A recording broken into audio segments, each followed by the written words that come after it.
तेनाली रामा की कहानियां। अद्भुत कपड़ा। एक समय की बात है। राजा कृष्णदेव राय विजयनगर में दरबार लगाकर बैठे थे। उसी समय दरबार में एक सुंदर महिला एक बक्सा लेकर आई।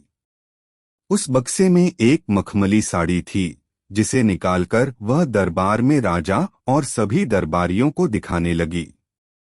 साड़ी इतनी सुंदर थी कि जो भी उसे देखता वह हैरान रह जाता। महिला ने राजा से कहा कि वह ऐसी ही सुंदर साड़ी बनाती है। उसके पास कुछ कारीगर हैं जो अपनी गुप्त कलाओं से इस साड़ी की बुनाई करते हैं। उसने राजा से निवेदन किया कि अगर राजा उसे कुछ धन दें तो वह उनके लिए भी ऐसी ही साड़ी बना देगी। राजा कृष्णदेव राय ने महिला की बात मान ली और उसे धन दे दिया। महिला ने साड़ी तैयार करने के लिए 1 साल का समय मांगा। इसके बाद वह महिला साड़ी बुनने वाले अपने कारीगरों के साथ राजा के महल में रहने लगी और साड़ी की बुनाई करने लगी। इस दौरान उस महिला व कारीगरों के खाने पीने से लेकर तमाम खर्चे राजमहल ही उठाता था। इसी तरह 1 साल का समय निकल गया। फिर राजा ने अपने मंत्रियों को उस साड़ी को देखने के लिए उस महिला के पास भेजा। जब मंत्री कारीगर के पास गए तो वह देखकर हैरान रह गए। वहां 2 कारीगर बिना किसी धागे या कपड़े के कुछ बुन रहे थे। महिला ने बताया कि उसके कारीगर राजा के लिए साड़ी बुन रहे हैं, लेकिन मंत्रियों ने बताया कि उन्हें कोई साड़ी दिखाई नहीं दे रही है। इस पर उस महिला ने कहा कि यह साड़ी सिर्फ वही लोग देख सकते हैं जिनका मन साफ हो और जीवन में उन्होंने कोई पाप न किया हो। महिला की यह बात सुनकर राजा के मंत्री परेशान हो गए। उन्होंने बहाना बनाते हुए उस महिला से कहा कि उन्होंने वह साड़ी देख ली है और वो वहां से चले गए।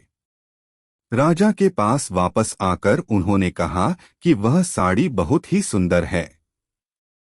राजा इस बात से काफी खुश हुए। अगले दिन उन्होंने उस महिला को वह साड़ी लेकर दरबार में हाजिर होने का आदेश दिया।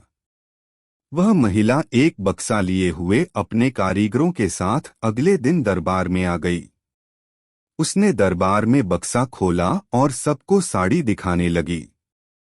दरबार में बैठे सभी लोग बहुत हैरान थे, क्योंकि राजा समेत किसी भी दरबारी को कोई साड़ी नहीं दिखाई दे रही थी। यह देखकर तेनालीराम ने राजा के कान में कहा कि उस महिला ने झूठ बोला है। वह सभी को बेवकूफ बना रही है। इसके बाद तेनालीराम ने उस महिला से कहा कि उन्हें या दरबार में बैठे किसी भी दरबारी को यह साड़ी दिखाई नहीं दे रही है। तेनालीराम की यह बात सुनकर महिला ने कहा कि यह साड़ी सिर्फ उसी को दिखाई देगी जिसका मन साफ होगा और उसने कोई पाप न किया हो। महिला की इस बात को सुनकर तेनालीराम के मन में एक योजना आई। उन्होंने उस महिला से कहा, राजा चाहते हैं कि तुम खुद उस साड़ी को पहनकर दरबार में आओ और सभी को वह साड़ी दिखाओ। तेनालीराम की यह बात सुनकर वह महिला राजा के सामने माफी मांगने लगी। उसने राजा को सब सच सच बता दिया कि उसने कोई साड़ी नहीं बनाई है। वह सबको मूर्ख बना रही थी। महिला की बात सुनकर राजा को बहुत गुस्सा आया। उन्होंने उसे जेल में डालने की सजा सुना दी, लेकिन जब उस महिला ने बहुत विनती की तो उन्होंने उसे छोड़ दिया और माफ करके उसे जाने दिया। साथ ही राजा ने तेनालीराम की चतुराई की तारीफ भी की। कहानी से सीख: अधिक दिनों तक झूठ या धोखा छिपाया नहीं जा सकता है।